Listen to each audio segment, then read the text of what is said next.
Bible சொல்லுது நியாய தீர்ப்பு நாள்ல ஒவ்வொருவரும் அவங்க பாவத்துக்கு கணக்கு கொடுக்கணும்னு.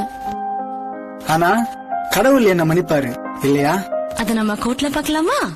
இங்க பாருங்க, நான் தப்பு பண்ணிட்டேன்னு எனக்கு நல்லா தெரியுது. ஆனா நீங்க காசை வாங்கிட்டு என்ன விட்டுறலாம்ல? ஒரு பொல்லாத நீதிபதி தான் அதை ஏத்துப்பாரு. ஆனா நல்ல நீதிபதி சொல்வாரு, இறுதி தீர்ப்பு என்னன்னா உன் பாவத்துக்கு நீதான் தண்டனை அனுபவிக்கணும். தேவன் பொல்லாத நீதிபதி கிடையாது. அவர் பரிசுத்தமும் நீதியும் உள்ளவரா இருக்காரு. அவர் பாவத்தை வெறுக்கிறாரு.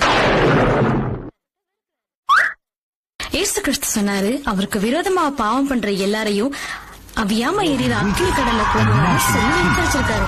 அங்க அழுகையும் பொருட்களுக்கும் உண்டாயிருக்கும். அப்போ யாருதான் பரலோகத்துக்கு போக முடியும்?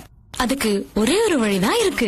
தேவன் நம்மள ரொம்ப நேசிச்சதுனால இயேசு என்ற பேர்ல இந்த பூமிக்கு வந்து ஒரு பெர்ஃபெக்ட்டான வாழ்க்கைய வாழ்ந்தாரு. அவர் பாவமே செய்யல, ஒரு தடவை கூட செய்யல. அதுக்கப்புறம் நம்ம எல்லாருடைய பாவத்துக்காக சாகும்படியா தம்மை தாமே ஒப்பு கொடுத்தார். அவர் பாடுபட்டு அதிகமாய் அடிக்கப்பட்டார்.